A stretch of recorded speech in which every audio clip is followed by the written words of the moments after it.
Donc déjà, Francine, vous avez dû subir les affres d'un divorce très difficile. Et dans ces divorces difficiles, bien souvent, les enfants sont les enjeux de ce conflit. Dans ce que vous racontez, il y a une enquête sociale qui a été diligentée, mais sur quel motif? Y avait-il derrière, finalement, quelque chose, des intérêts autres? Et ça, je ne peux pas le dire. Mais en tout cas, on n'obtient pas une enquête sociale comme ça par hasard. Je ne sais pas ce qui s'est passé.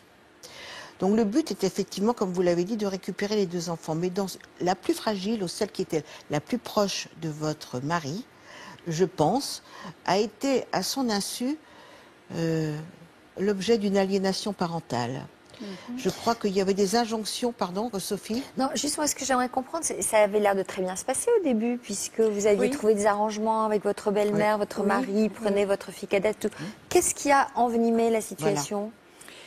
Je pense que depuis le début, l'enjeu, c'était de récupérer cette petite. Voilà. Et qu'est-ce qui a pu motiver cette enquête sociale, d'après vous? Eh bien, j'ai eu une enquête sociale au niveau de mon employeur, donc où moi, mon directeur m'a appelé, on m'a dit qu'ils avaient fait une vérification sur mon emploi du temps. Il était évident que je travaillais de 7 h du matin jusqu'à 20 h le soir et que je n'avais que le dimanche de repos. Donc en fait, ils ont prouvé que j'étais incapable, si vous voulez, de m'occuper correctement de mes filles, puisque j'avais un emploi du temps qui ne permettait pas de leur donner un épanouissement à ce niveau-là. Ce qui n'était pas tout à fait faux. Ce qui n'était pas tout à fait faux, mais moi j'ai fait ce que j'ai pu avec les moyens que j'avais. Bien sûr. Oui, bien sûr. Pourquoi vous êtes là alors?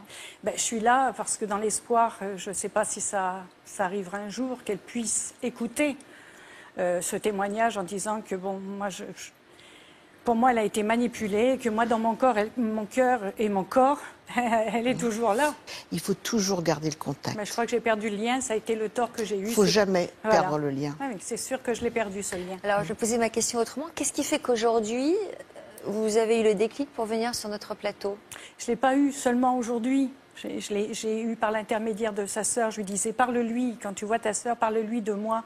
Bon, je demandais régulièrement des nouvelles. Quand je pouvais avoir des photos, j'en avais. Je voulais voir son évolution. Mais est-ce qu'il y a quelque chose dans votre vie qui a déclenché l'envie de participer à notre émission? Non, j'ai toujours eu l'envie. Et là, c'est le fait d'avoir vu Je t'aime, et je m'étais dit, voilà, si un jour, et je ne serais venue que dans cette émission, si on parle de ça, parce que c'est pas évident, c'est pas une démarche facile à faire. Et je me suis dit, si au moins elle peut écouter une autre version que ce qu'elle a toujours entendu jusqu'à maintenant. Et pourquoi vous ne seriez venue que dans cette émission? Parce que, si vous voulez, je pense qu'il y a une compréhension, une empathie, et que c'est pas du voyeurisme.